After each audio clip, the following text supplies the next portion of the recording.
Okay. So, welcome everybody. We're here reading out of a book, The Pathwork of Self-Transformation, which is a compilation of sort of the favorite and most, uh, interesting lectures of the 258 lectures that were channeled by a woman by the name of Eva Paracas from 1957 to 78. So, we're going to just go ahead and these are compiled in a little book and they're edited some. And so it starts with a little commentary by the editor.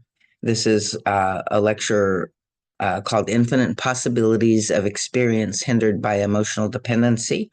And it is lecture 157, I believe, in the uh, number of the lectures in that grouping. So, says it is a universal law that you cannot bring into existence that which you cannot first conceive of. From this metaphysical concept, the guide leads us right into our childish self that keeps us through our continued dependency on outside approval within the narrow confines of our limitations. Happiness, fulfillment is our birthright, but how can we bring it into manifestation? This is a truly mind expanding lecture. So, greetings, my dearest friends. Again, I shall try to help you to move on from where you may be stuck. And I find that, this is a good lecture for, when we're kind of like working in that place where there's frustration and a sense of stuckness. It is being said by all great spiritual teachings that creation is infinite in its possibilities and that humanity's potential for realizing these infinite possibilities of happiness exist in the inner depths of each person's being. Almost all of you have heard these words. Some of you may believe them, or at least in principle. Others may have their doubts about accepting them even in theory. So let us now try to overcome some of the difficulties in understanding these principles. First of all, it is necessary to understand that no one person creates anything new. It is also impossible for anything new to come into existence. However, it is possible for a person to make manifest something that already exists. It is a fact that everything, absolutely everything, exists already on another level of consciousness. The word cannot, the word everything cannot convey the scope of this concept. When one speaks about God's infinity or about creation's infinity, this is part of the meaning. There is no state of being, no experience, no situation, no concept, no feeling, no object that does not already exist. Everything in the world exists in a state of potentiality, which already contains the finished product within it. I like to think of the metaphor of a seed in this way, because like the seed contains like this whole blueprint, for the fullness of the tree to grow or, plant whatever it is. But if you think of this, a tree seed, you can kind of see how, this little tiny seed contains the potential of this, you know, huge tree. So, there's a way in which that potentiality, I think, is a lot of times where we get really frustrated as well with ourselves because we sense our potential. We feel inside of us this longing to grow, this, these things that we want to do and are interested in. And so there's this, when somehow we're stuck in something, it's like it comes up against this frustration of this deep need in us to really bring forth our potential. And so if we can remember, that it's already there, and then, we can work with like what's blocking it from manifesting. So I can see that this idea is not easy for human beings to embrace, for it is so contrary to your ways of thinking, being, and experiencing on your average level of consciousness. But the more you can deepen your thoughts on this subject, the easier will it become for you to perceive, to sense, and to grasp it. Knowing and understanding this principle of creation, that all exists already, and that human beings can make these existing possibilities manifest, is one of the necessary prerequisites to experiencing the fullness of life's infinite potential. Therefore, you can create new possibilities of unfoldment and entirely new ranges of experience in your personal life. You must first learn to apply these laws of creation to the problem areas of your life where you feel troubled, limited, handicapped, or trapped. Healthy unfoldment of the real self follows the creation of a healthy personality. This can happen once you learn and comprehend that the laws of creation can work only if you apply them first to these troubled areas of the personality. So when we're trying to create something, that we really long for and it's not happening, the guide says usually there's some kind of no current or resistance. And so if we don't apply the infinite possibilities to that kind of place where we're in a split. It seems like a damned if we do, damned if we don't. We can't seem to go anywhere. That's where that we really have to begin applying this concept. So whatever possibility you can conceive of, you can realize. But in a sense, we also need to be able to conceive of it before we can possibly realize it. So suppose you are immersed in a conflict from which you cannot see a way out. As long as you do not conceive of a way out, or at least conceive of the possibility of a way out, right? Then we just, close the door in some sense, or, flop back and forth between the two difficulties and two ways of not working. So you truly cannot realize the already existing possibility of a resolution when we're not able to conceive of, some, at least having the possibility, right? A lot of times I don't see what it is, but when I can really hold this truth and remember, it's not that it's not there, it's just that I'm not seeing it. And take a deeper dive into, again, looking at where I'm stuck, or how I'm defining my current realities, and also to pray or to ask for inspiration or illumination. And sometimes new understanding comes through reading or books, or some experience that I've had. So also he says, if your concepts about the answers, the way out of the stuckness, are hazy or unrealistic, so will the temporary solutions that will appear to you as the only possibilities. And the same applies to your life as a whole. If you truly comprehend that an infinite number of possibilities exist in any given situation, you can find solutions where it was hitherto impossible to do so. It is your prerogative as human beings to make use of these laws of creation and to reach out so that these infinite possibilities can unfold. I think it's really like it's our reaching that allows them to unfold. So if we're not reaching, then that's another form of stuckness. But it also is painful to reach and be in a stuck place, right? So we have to work with all of this, and when we can reach out, that enables us to eventually partake fully of life's offerings. If your life seems limited, it is only because you are convinced your life must be limited. You cannot conceive of anything more than what you have experienced up until now and are experiencing in the present. This is precisely the first handicap. Therefore, in order to expand your own possibilities of happiness, your mind must grasp the principle that you cannot bring something to life if you cannot first conceive of it. And sometimes it's really hard to penetrate that place because it seems so true that it's this or that, and neither of them seem to be a way out. This sentence should be truly meditated on, for understanding this concept will open new doors for you.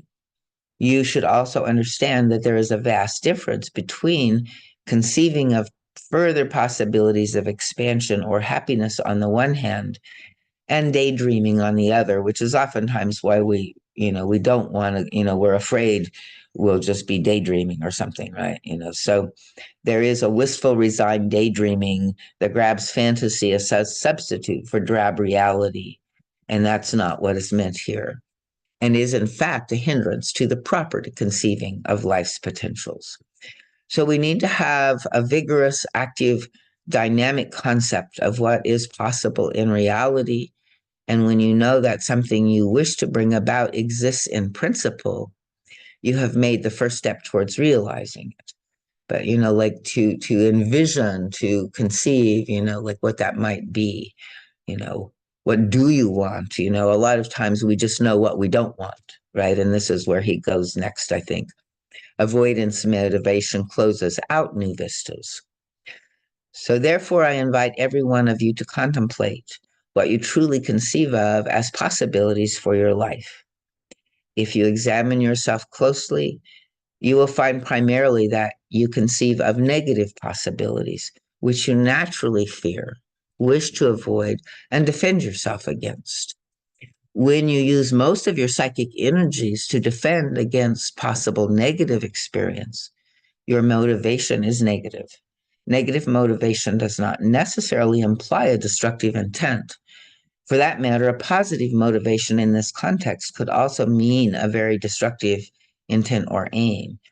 The avoidance of a feared possibility implies negative motivation. So if you fear a positive thing, then it still works. So does that make sense? That it's like when we talk about negative motivation, it's based on this recognition that there's our motivation is coming out of an avoidance, or that's the negative, right? Instead of going towards, it's a separating us, pulling away from.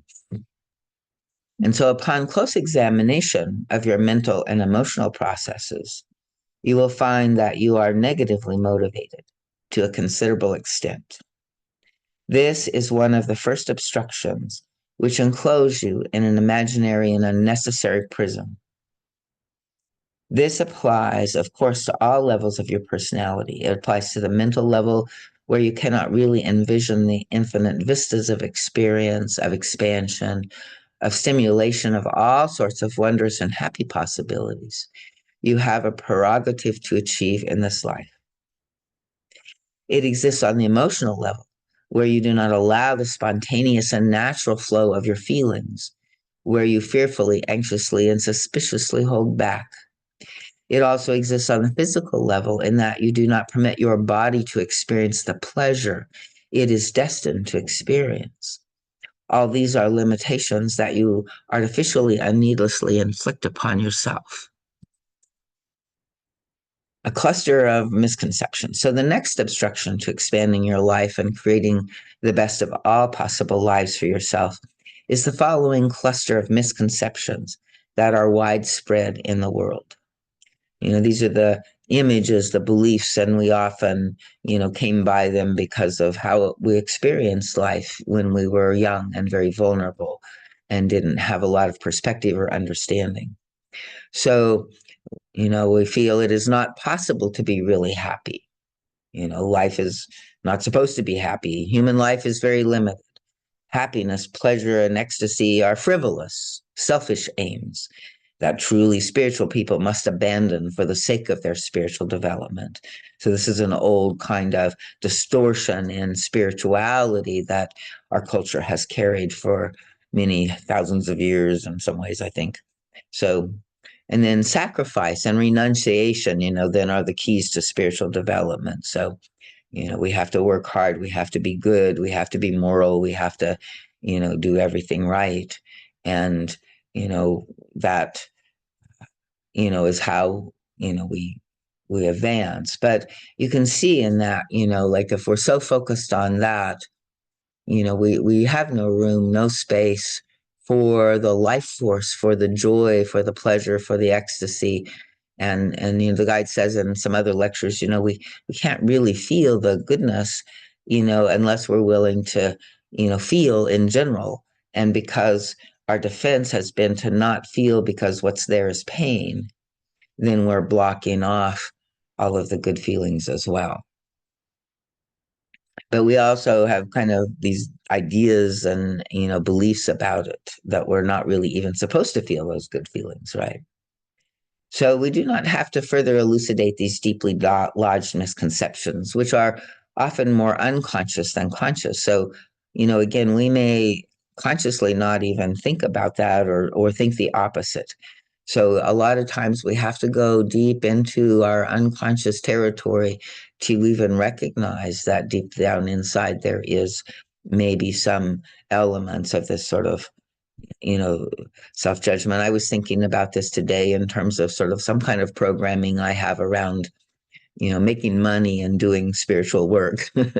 So, it's like I have a lot of, fulfillment in doing the spiritual work, but I, really would also want to, bring in a client. And I don't want to do it in, like having to charge a lot or, like that. So, but I think it's more on a level of my own misconceptions, right? That I need to uncover. And I surfaced something. I can't remember right now. It left again. So but I felt like I got the closest I'd ever been to seeing something about that. So it's always in this deep unconscious that, we're carrying these things. And so that's where the guide says our life is a clue, like even if we think we're doing, we want this, if we're not getting it, in some way that's mirroring something, telling us something. And it's not like that we're bad or we're doing it wrong so much as that there's something to uncover, to excavate, and recognize so that we can make a different choice, like we're unconsciously choosing in a way that's not supporting our true desires and goals. So you may discover these subtle reactions by observing your reluctance to take steps to realize a perfectly harmless and normal fulfillment of a genuine need or a truly constructive aim. You feel as though something were holding you back, paralyzing your efforts. Although there are often a number of other reasons for this reluctance as well, some of which we shall discuss shortly, it is also often true that you have simply accepted a negative idea that really makes no sense and has no good purpose. Fear of happiness, fear of pleasure, of wide expansion, and oftentimes in childhood, we were like, like ecstatic, right, in some ways, but then we, like got in trouble for it, right? Like, so if we didn't ground, if we got excited, if we, had pleasure, sometimes, what would follow would be, like some rebuke or some punishment or some painful situation. So, these kind of conditionings happened for us as well. And so that fear is, based on our life experiences, but it's based on the ignorance that such fulfillment could exist, or that we, in fact, in spite of the original deprivation, we now, possess all the powers, faculties, and resources to create and bring about what we wish. It's not like it's easy, though. It's not like, well, let's just snap our fingers. So, but it is kind of like, I think it's in following this desire, against this resistance that is natural in life, that actually does develop our spiritual muscles in strong ways. So I missed something. Um, so it's like we have these resources, but our fear is also based on misconceptions, such as pleasure is wrong or it is selfish to want personal fulfillment. And many of us have, been brought up with these. So fear of happiness is also based on the fear of being annihilated and dissolved if you ever trusted the flow of the universal forces and went with them. And again, like when we were kids, we were kind of spontaneously going with them, and that didn't work out always so well for us, right?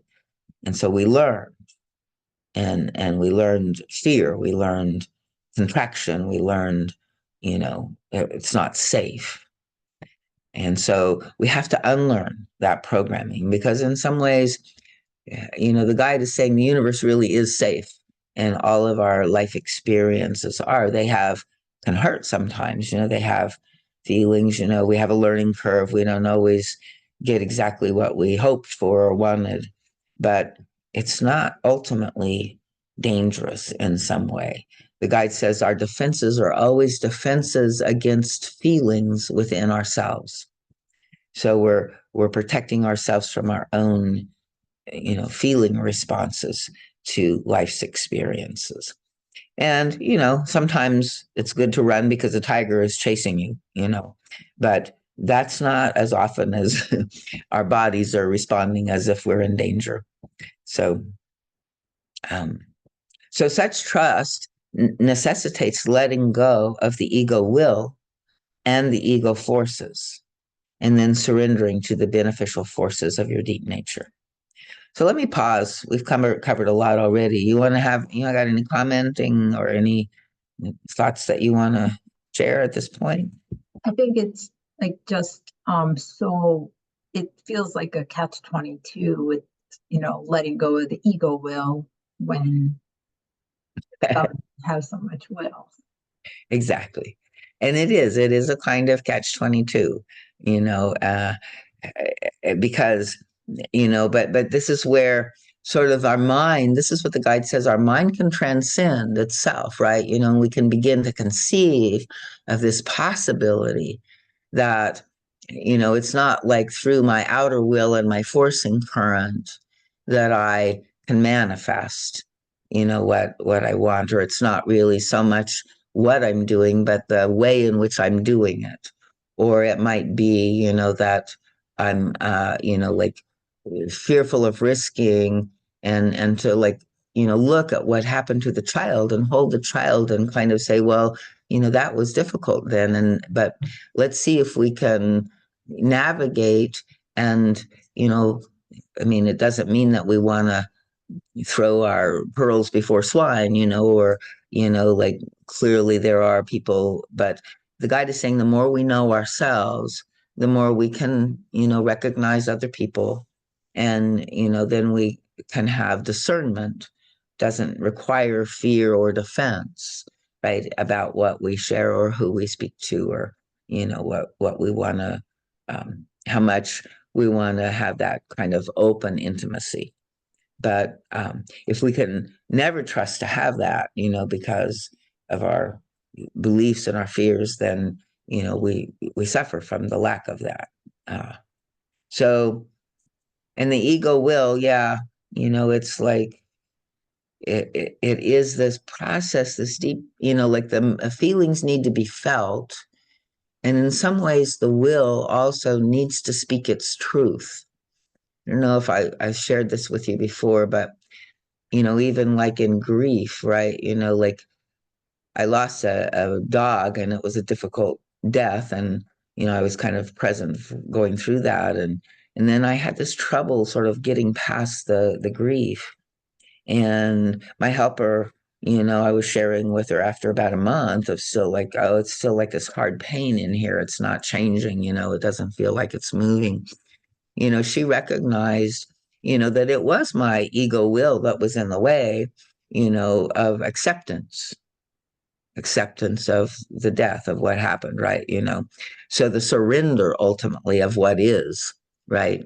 But the ego will cannot surrender just like that, because there's a piece of divinity in the ego will, which is your personal truth, So for me, it was this inside whale, inside, like just deep truth of, hollering out no to the universe for my dog dying, right? Like I did not want that to be true.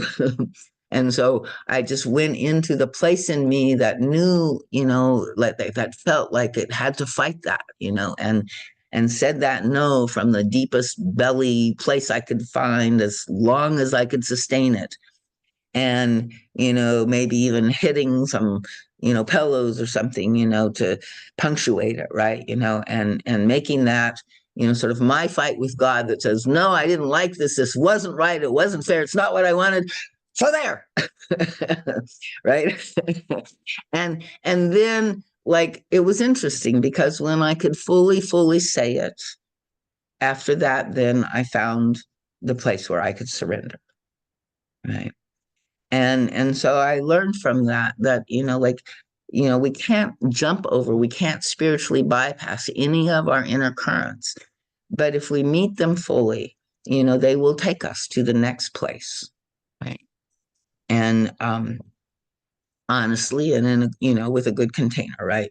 So I was lucky to have that. And so maybe that can be helpful, for you and other people that might listen to this in time, to it's not like you have to suppress the ego will or get rid of it, but you have to recognize that it doesn't, it's like that's not the answer. In this case, I couldn't bring my dog back to life.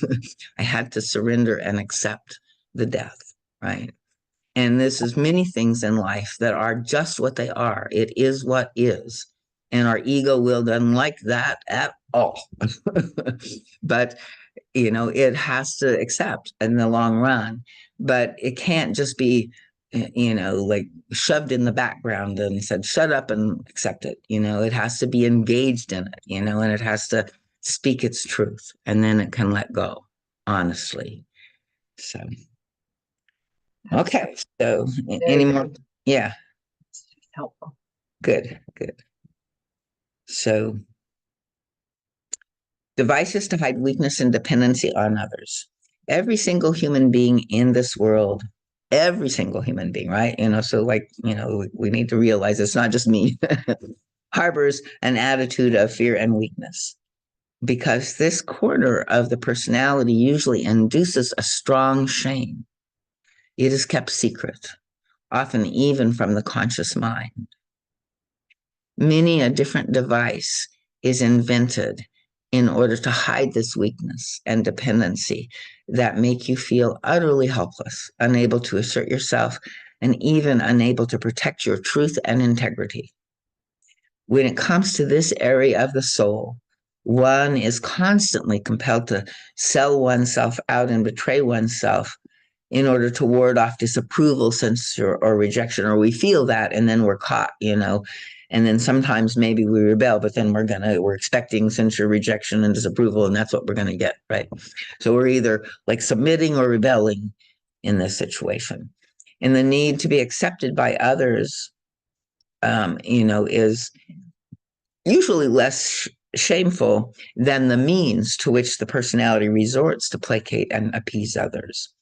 The ways of defending yourself are psychologically so fundamental that you cannot get far in your self purification work unless you work on seeing how they function in your life.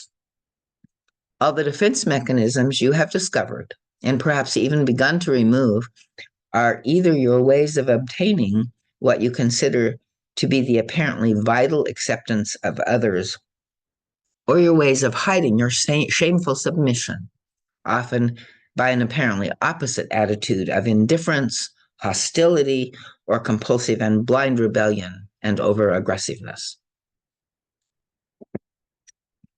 The child within you still wants validation from others. Few things give human beings as much pain and shame as this inner fearful weak spot that makes us feel impotent and compelled to sell out.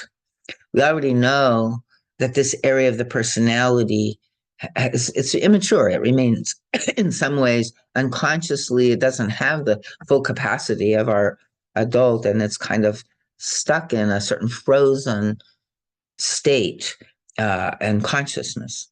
And the child does not yet know that the whole of the personality has grown up and is indeed no longer helpless and dependent in the same way, right? I mean, we're still somewhat, we will always be, as human beings, some degree helpless and dependent, but, not the same as we were as infants and children.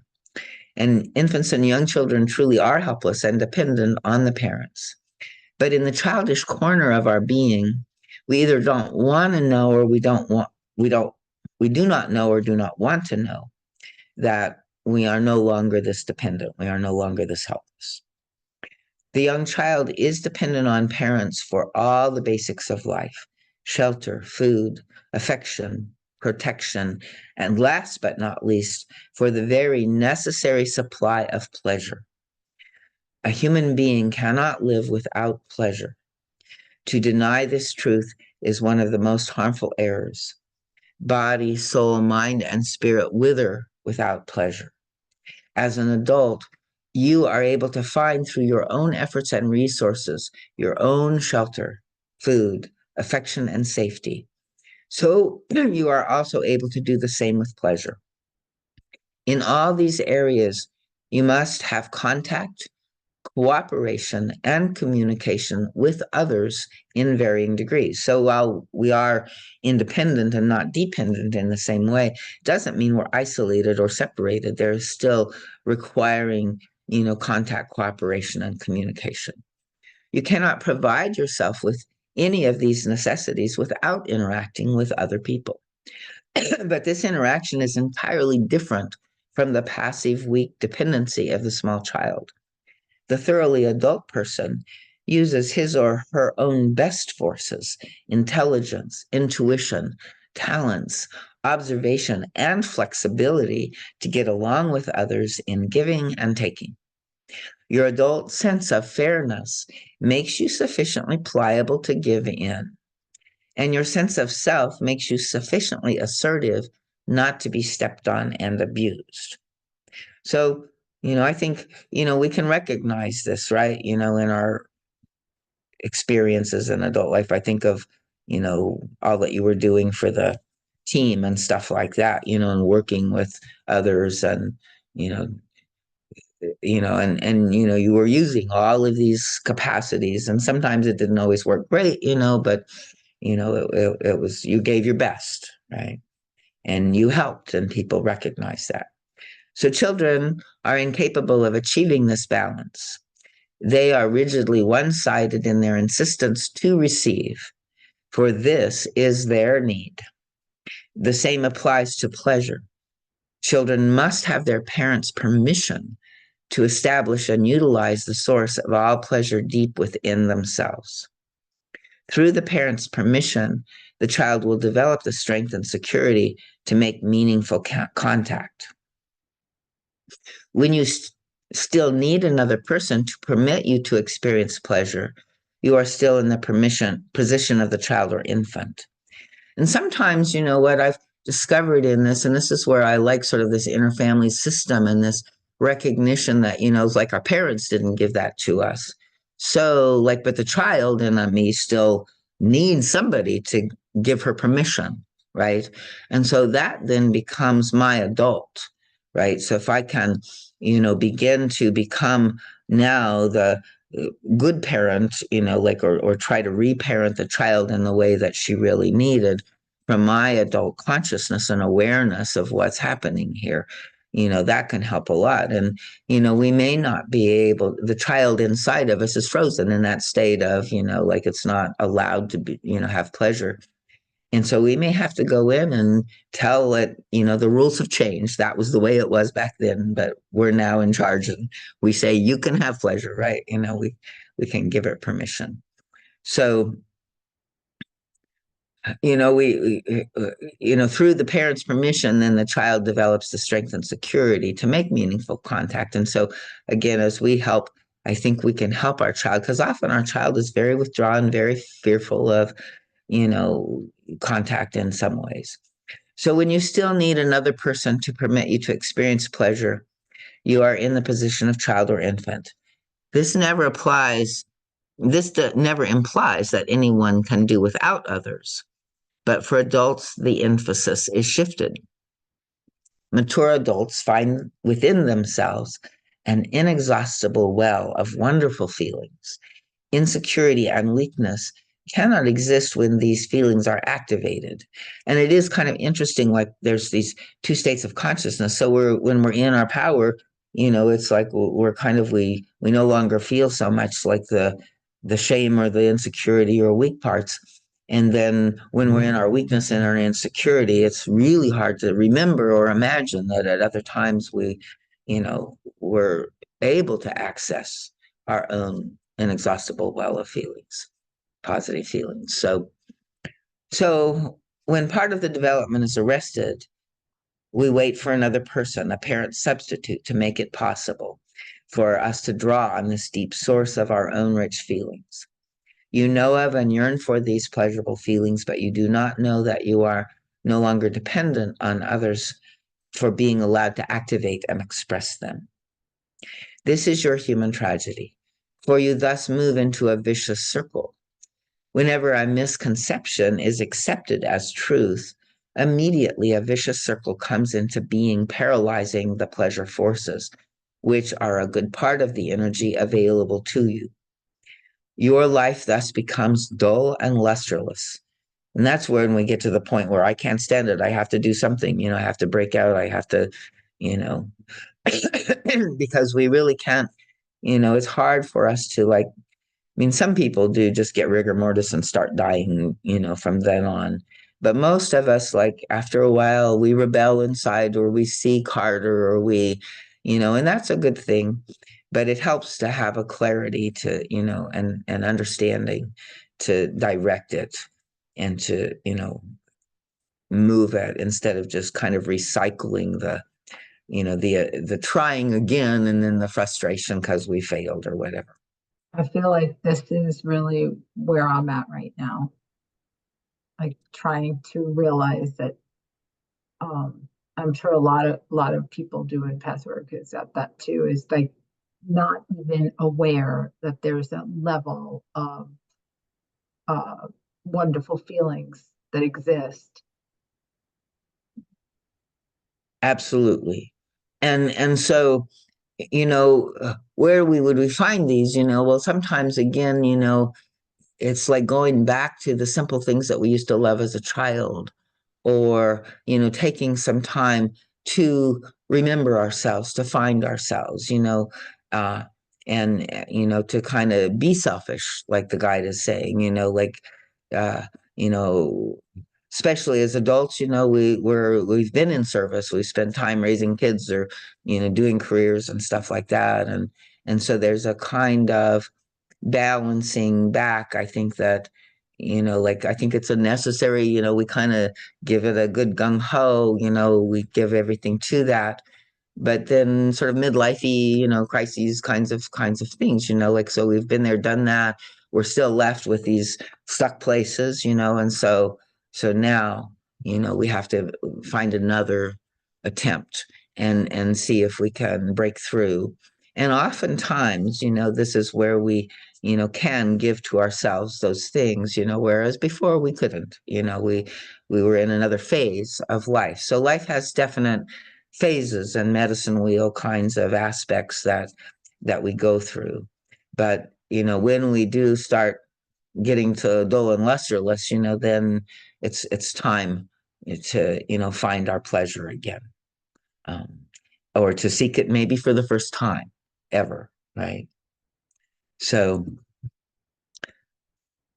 to deny the intense pleasure of being, the pleasure of feeling the energy flow of your body, soul, and spirit is to deny life. So that's another place like, sometimes again, when we're in our pain body states, when we go in and, like the guide's saying, feel your life force, right? And in those moments, our life force may feel sort of depressed or suppressed or heavy or agitated or anxious or, things like that. But if we look at a tree or look at, our animals, like that they're not so plagued by all of our neuroses and things like that, that there's this just pure life force, nature and joy and aliveness that they have. I have a couple of Holland lot bunnies, and most of the time they're grooming themselves or lying down or just exploring. But every once in a while they do this kind of leap for joy, and they just jump straight up in the air and they turn around and jump back, or zoom, zoom, zoom around the carpet, and you can tell, it's just something moving through them of their natural state of joy. And, we do have that in us, but it has been, like blocked. And so that's a part of what we're really trying to do is uncover, again, from our traumas and from the ways that we've kind of been covered over with, these difficulties. But deep inside of our core is our fundamental, pure heart and our fundamental life force and the energy flow of our body, soul, and spirit, right?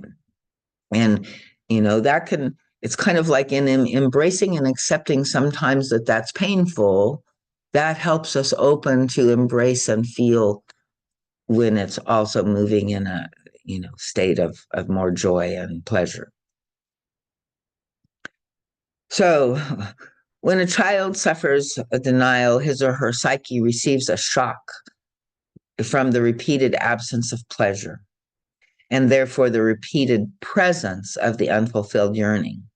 And this I knew well in my own being as well. I can remember, like, for years in the pathwork, like every time I would go in, I would feel this deep longing and yearning for something, but it was kind of like right next to it was this sense of unrequitedness. You can never have it. It's not possible.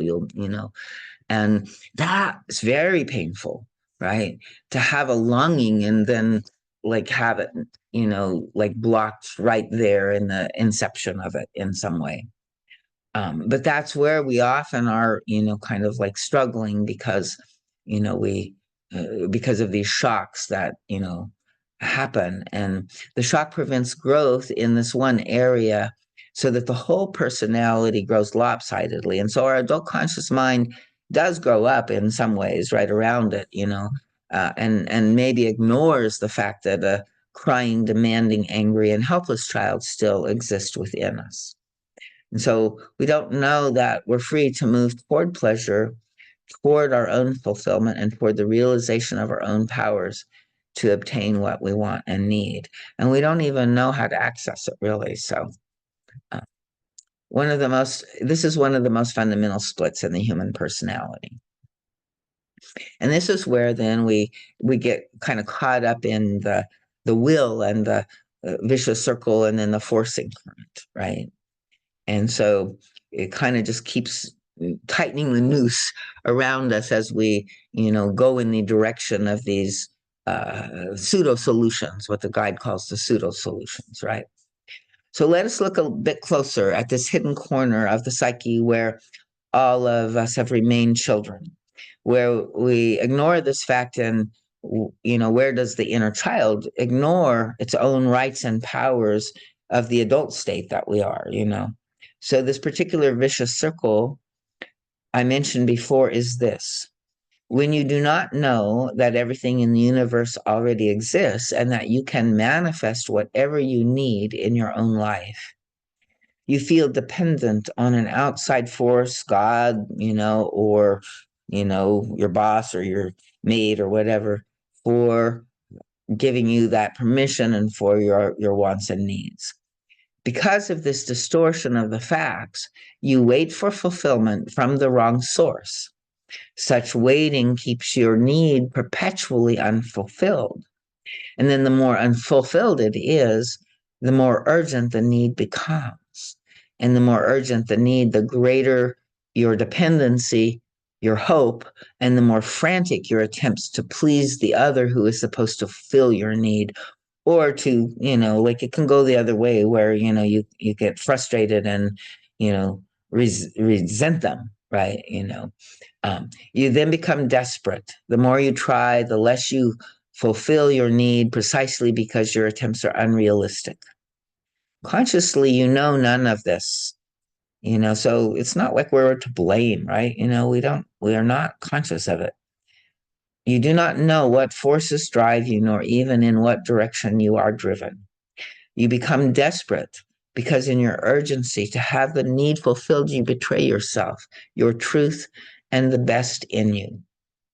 Your frustrated striving and your self-betrayal create a forcing current. The forcing current may manifest in a very subtle way and may not be overt at all, but the emotions are all cramped up with it. This must inevitably affect others and have its lawful and appropriate consequences.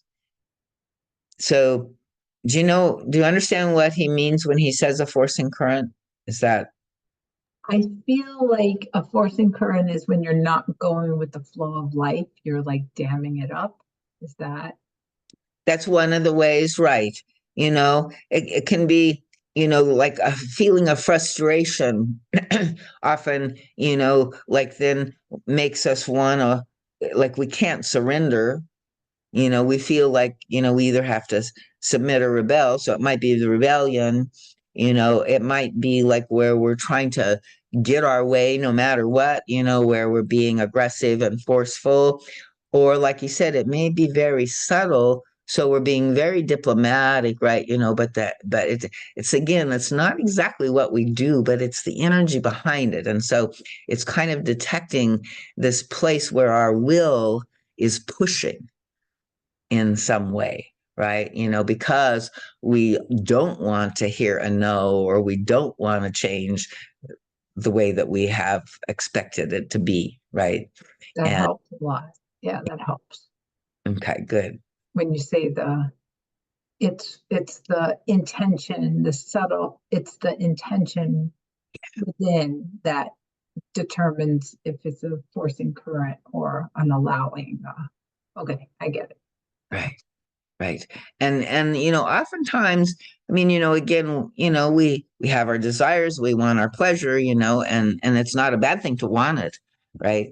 But then, like if it looks like, and if we're afraid, or we have an image that says, oh, you're not allowed to have it, or you'll never get it, then we're more anxious about it and trying harder, and insisting that it must happen, right? Kind of thing. And then it's the forcing current also, that, like he says, when others are around our forcing current, it always automatically, they may not even understand what it's about, and they may be reacting in their story to something completely different, but always they will feel it and then translate it, and it will make them resist or withdraw. And so the connection, the communication, the intimacy that we're seeking can happen. um, So even if what they are forced to do is even of their own benefit, and would even be good for them or even make them happy, right? If we're coming at, like, it's like, then it would be sort of in a way inappropriate for them to submit to us, right? In that way. So thus the vicious circle continues. The continued frustration, which you believe to be caused by the other person's refusal to cooperate and to give, brings your soul rage, fury, perhaps even vindictiveness, and varying degrees of cruel impulses. This in turn weakens the personality because we have, like the guide says, the only real guilt is the guilt for not loving, right? And so our inner conscience recognizes that.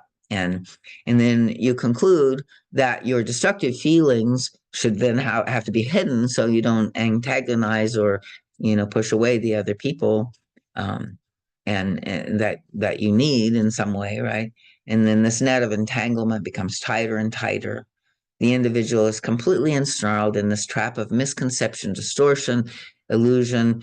There's a lot of lies or pretense, or not being open and honest necessarily, and a lot of times you're holding back because the open honest thing would be like a punch, so we're there are reasons sometimes why we're holding back, but again, the natural communication and intimacy and trust of that can't flow.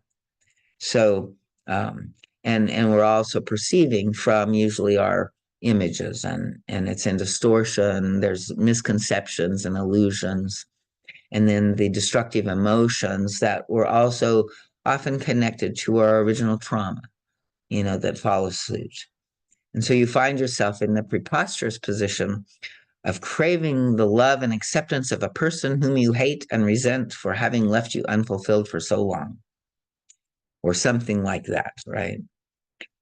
This one sided insistence on being loved by a person one deeply resents and wishes to punish increases the guilt, for the ever wakeful presence of your real self flashes its response to the mind to interpret and sort out. I'm sorry.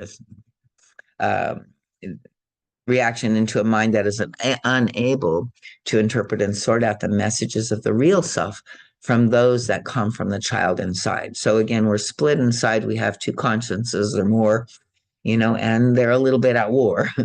and even the higher self is not so much there, because the guilt then activates more the idealized self-image that then comes in, and that's not what we're looking for either. So it's no wonder we're so lost and confused, right? There's a lot going on here. So the fact that your need is not fulfilled by the other also weakens your conviction that you have a right to your need, to the pleasure you so much desire, right? So you begin to doubt yourself, distrust yourself. Maybe I'm not getting this because, God's withholding it from me, or I don't deserve it in some way. You vaguely suspect that you may be wrong, or even want this pleasure. Thus, you begin to displace the original natural need and desire for pleasure into other channels where they are sublimated.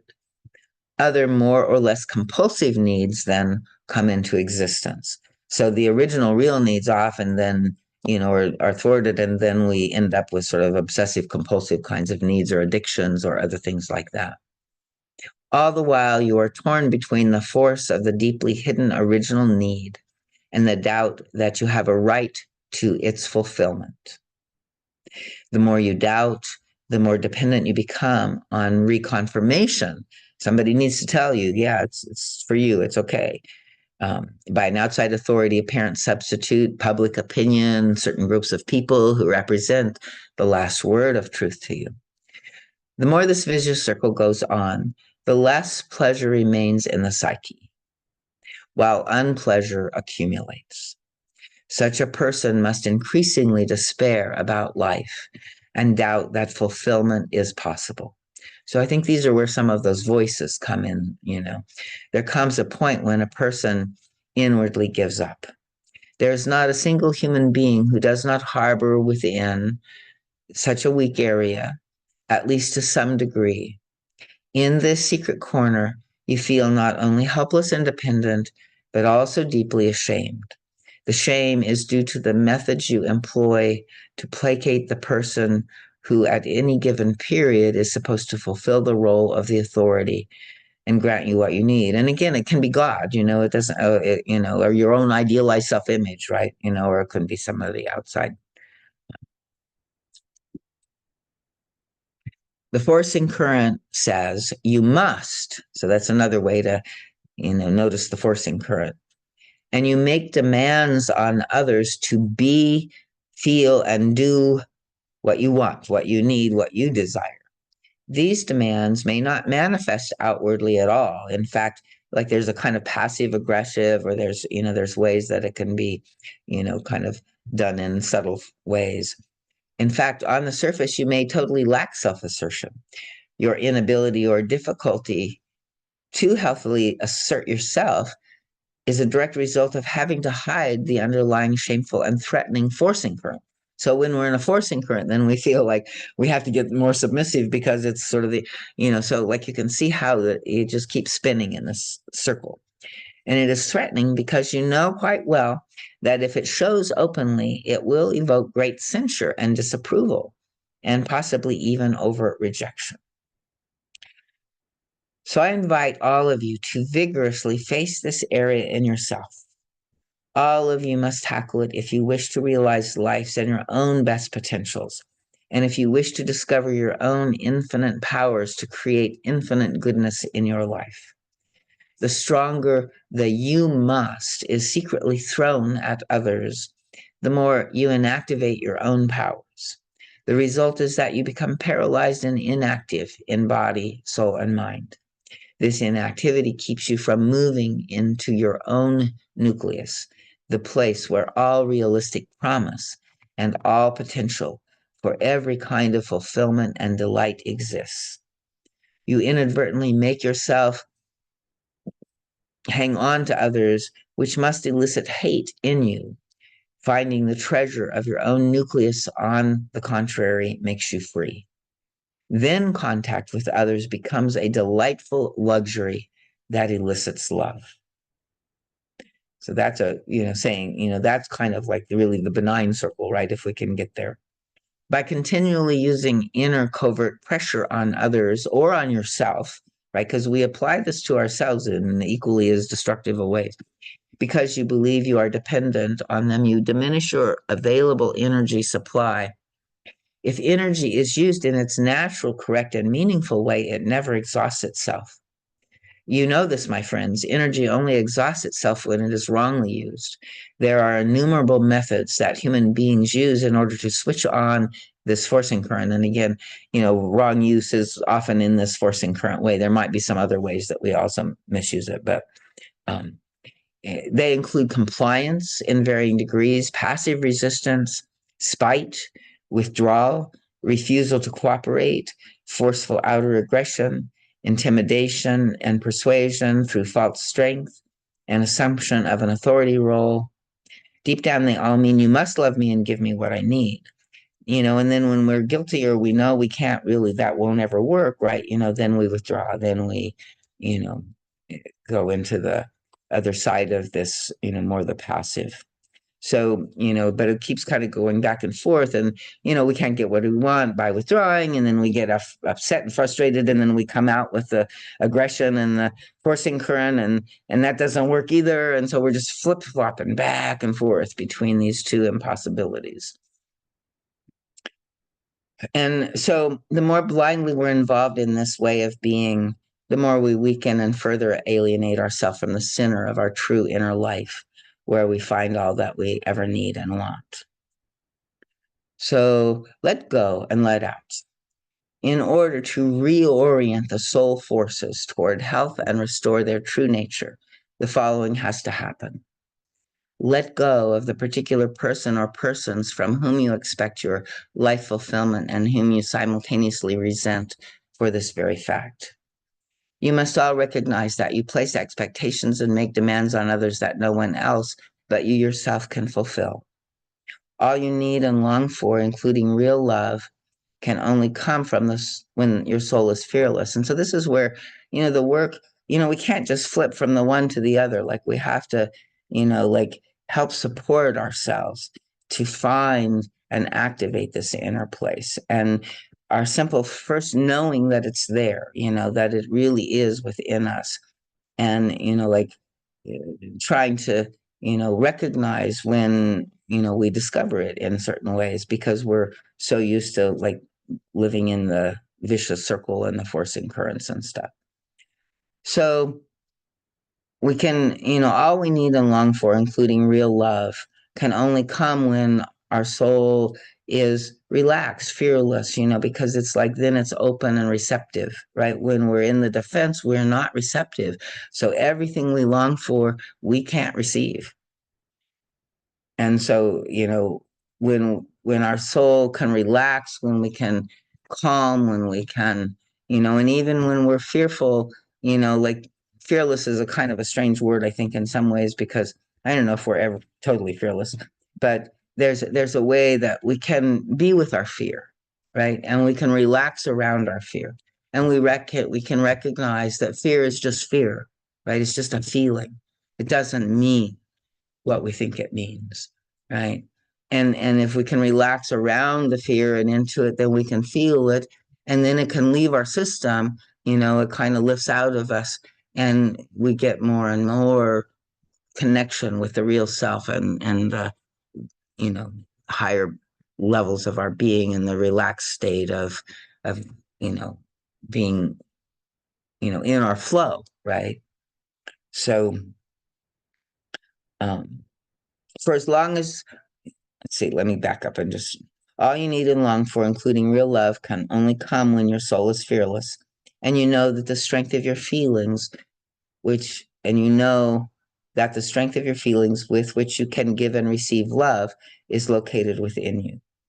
For as long as you hang on to another person in the way of a child, denying the adult you are, you enslave yourself in the true sense of the word.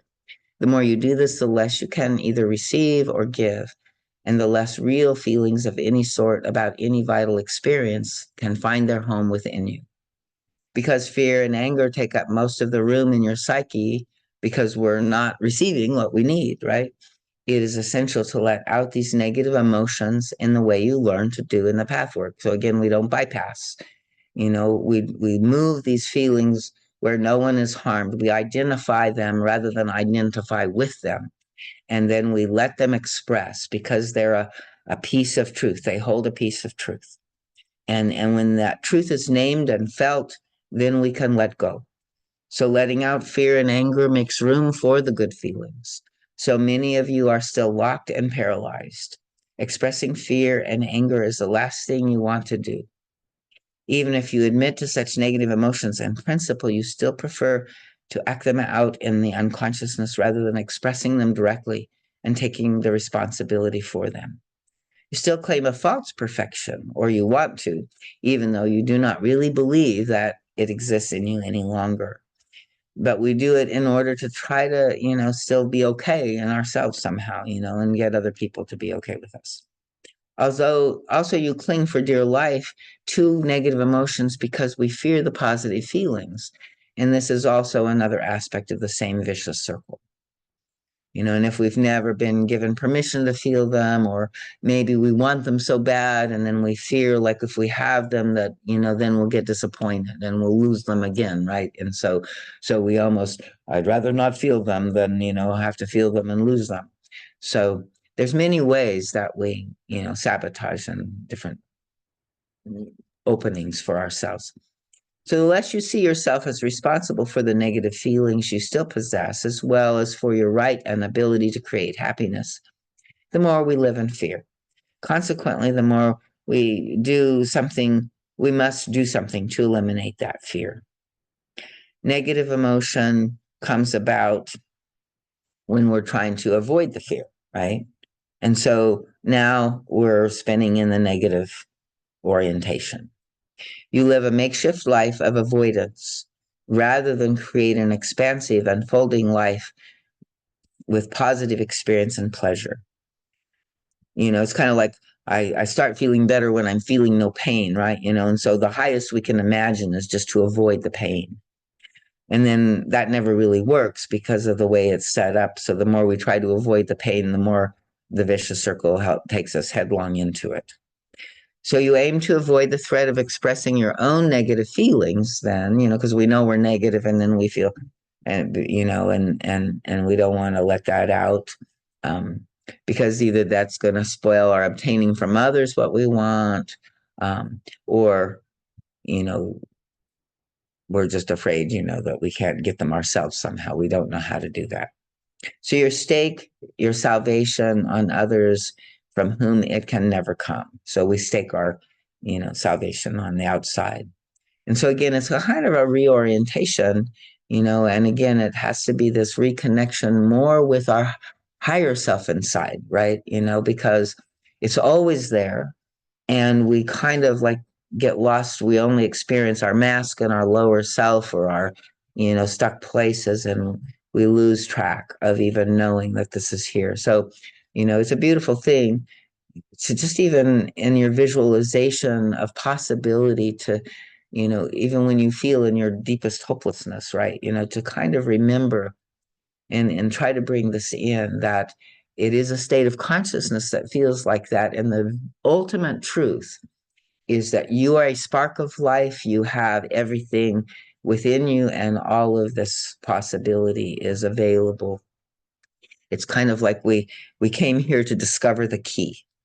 And, it can't just be handed to us. We have to unravel things to find it. And then that also helps set us free to receive even more of, our pleasure and to give more in life from our higher self.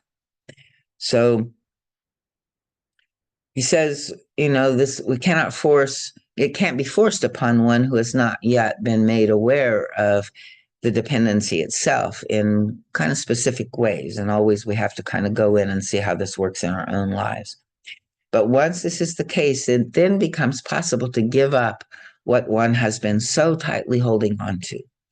This loosening up must occur to bring about a change in the balance structure of soul forces so that benign circles can begin to perpetuate themselves.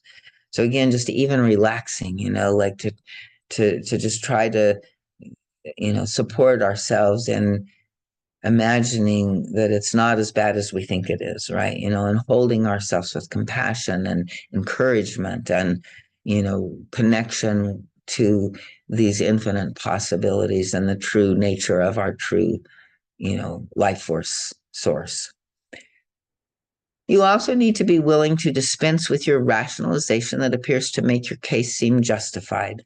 For you can always succeed in presenting your life to yourself and to others as though your wishes, needs, and demands on others are not only justified, since there's nothing wrong with them, because there isn't, right? But they're also beneficial for the other person. It's again, that it's not so much your wishes, needs, but when we get to the demands, the forcing current, that's when it gets a little difficult. Um, but a lot of times our needs are very benign and good for us, and also beneficial for the other person. So we want to remember that as well, and not deny and judge our own needs. We can see what they are, and not just reject them as neediness, and then try to do it all ourselves. This may even be quite true, that it's beneficial as far as it goes. What you want in principle may indeed be good and within your right. But when using a hidden emotional forcing current, you go about seeking satisfaction in the wrong way and not granting the other person the same freedom you wish for yourself. So, like a forcing current, it's kind of along those lines of that Luciferic consciousness of the issue of free will, right? Because when we're in the forcing current, we want to control somebody else. We want to control ourselves or somebody else. That's what the forcing current is about, is trying to control. And so what the guide is saying is all control is like, what makes the difference between God and Lucifer, right? God grants free will, does not try to control us at all, and gives us permission to, choose and to learn from our own choices, and loves us unconditionally, no matter what we choose, right? And through that choosing, we learn not just intellectually, we learn not just to obey God's commandments or somebody else's authority. We learn our own truth, our own knowing of what feels right and true for us. And so, then as we, accept that as, what we're coming to do, it's not always overnight, but, that really gives us the foundation. And so when we don't give the other person the right to freely choose, whom to love, accept, or the right not to be rejected and hated for asserting this freedom. It didn't make sense to me. Let me read it again. You do not give the other person the right. Okay, so this is if you're in the forcing current, right? You do not give the other person the right to freely choose whom to love and accept, or the right not to be rejected and hated for asserting this freedom. You do not even give the other the right to be wrong without being hated and totally denied. This is a freedom which you very much wish for yourself, right? Do you feel that, like, how important it is to have the right to be wrong and make a mistake, without being judged. So, we want this for ourselves. And so then in a way, we're learning also to give that. And we deeply resent others when they don't give us that freedom. They don't, when they criticize or judge our faults or our failures. So we're unable to defend ourselves in an adequate way in such cases only because on certain emotional levels, we're not granting the same freedom to others. So when you look very closely, you will find this to be true. And when you do so, your sense of fairness and objectivity will help you to give up what you so desperately hold on to, even while you emotionally still believe that your life depends on getting the other to feel and do as you wish. So this is important, because we can still feel the emotional truth there, but again, our adult aspects of fairness and objectivity and understanding, and recognizing that these feelings are coming from these places where we're still trapped in our own unconscious suffering. So, and then that's where, like, when we have enough awareness, we can kind of walk the child to the edge of the cliff and hold her hand and say, "Yeah, it's scary. I know you think that we're going to die if we jump off this cliff, if we let go, if we, accept life as it is in this particular way. But, you're right there and I'm with you." And, like when you can really befriend the child so it trusts you in a way, then you can take its hand and help it jump. And it's kind of like that's the shaman's death, because when you jump off that cliff, the child in you is expecting to die, but what happens instead is you fly, you soar, you don't crash to the bottom and die like you expect. And that is part of the reconditioning of the image as well. But it takes supporting ourselves to risk these deep emotionally terrifying things, right? To let go of our demand, our need, our dependency, our need of the person to be a certain way for us to be okay. Take off the leash around your neck. Once you have learned this initial condition, allowing for the number of inevitable relapses that must forever be newly observed. And that's important to realize, like we get it and we lose it and we get it again. And so, like, not to despair, because it's like that's kind of like in that process is how we're strengthening the muscle and recognizing it more deeply and clearly. So it's like the relapses are not the problem. So once we've learned and have had some relapses, we'll eventually make a huge step toward the source of our inner being, where we are not chained in weakness and anxiety or in fear and anger. You all chafe at some leash around your neck that keeps you dependent and anxious in a situation in which you cannot find the strength to assert yourself, in which you find yourself absolutely caught and unable to see a way out because each possibility seems wrong. And when the guide says, whenever that's the case, damned if I do, damned if I don't, he says, we're in the territory of an image. It's pure evidence that we're not in reality. We're in an old overgeneralization about life that is a defensive generalization where we're trying to protect ourselves. And so that's where we need to find and work to the place where we can, face with courage and jump off the cliff.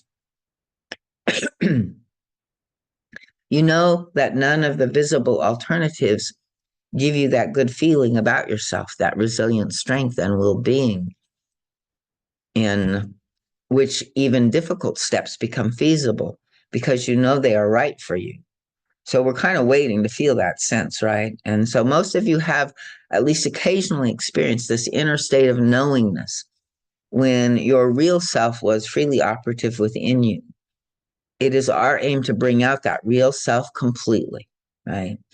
And so part of what we're doing here, even, as we're practicing, is we're strengthening that real self. We're strengthening that connection with this, wiser, more, objective part of ourself that can work with these other parts and not get tangled up with trying to control them in ourselves or others.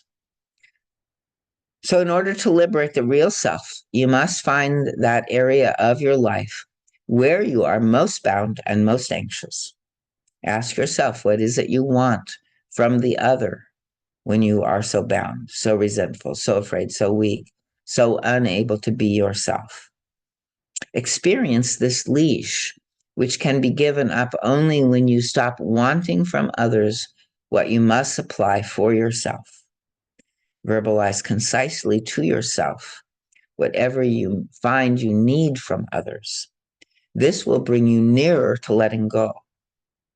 So when we can go inside and speak to the child and know what the child needs, and we can recognize that the truth and the validity of that need, then we can, find other ways of reassuring her that that need is okay. Then we can help her let go.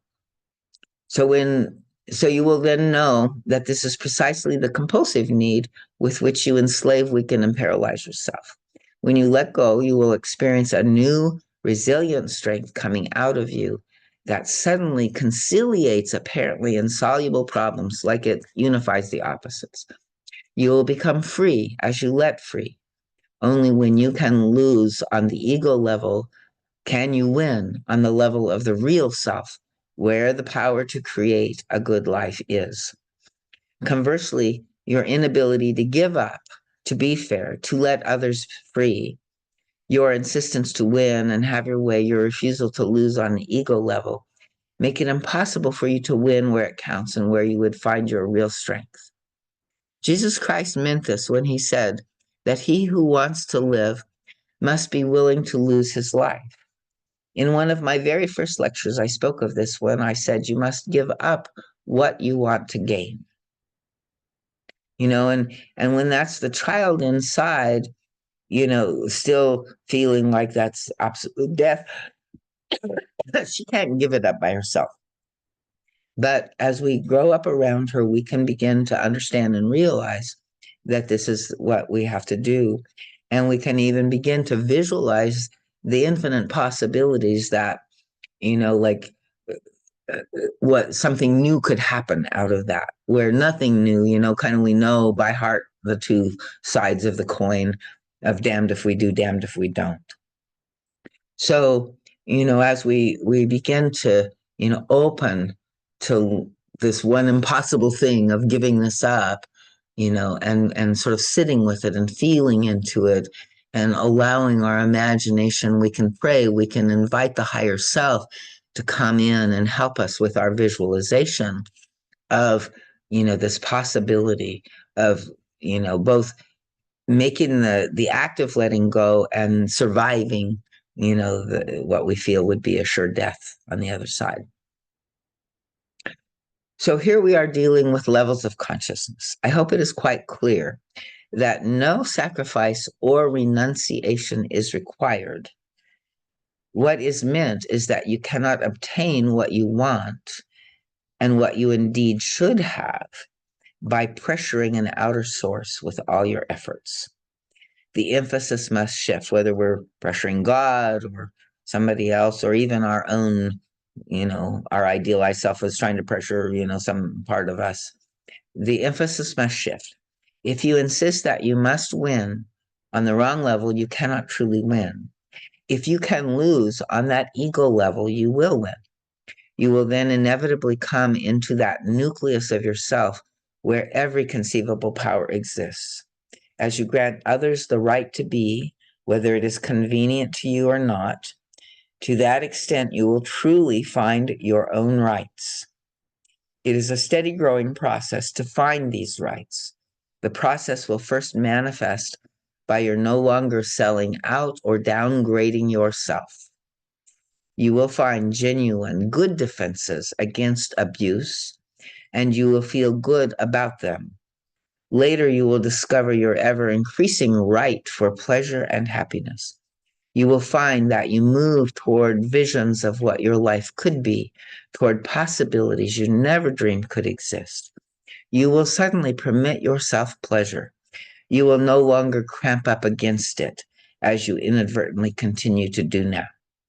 You will stop undermining the spontaneous processes, and you will learn to trust them. This will open a richness of life and a security that truly are heavenly.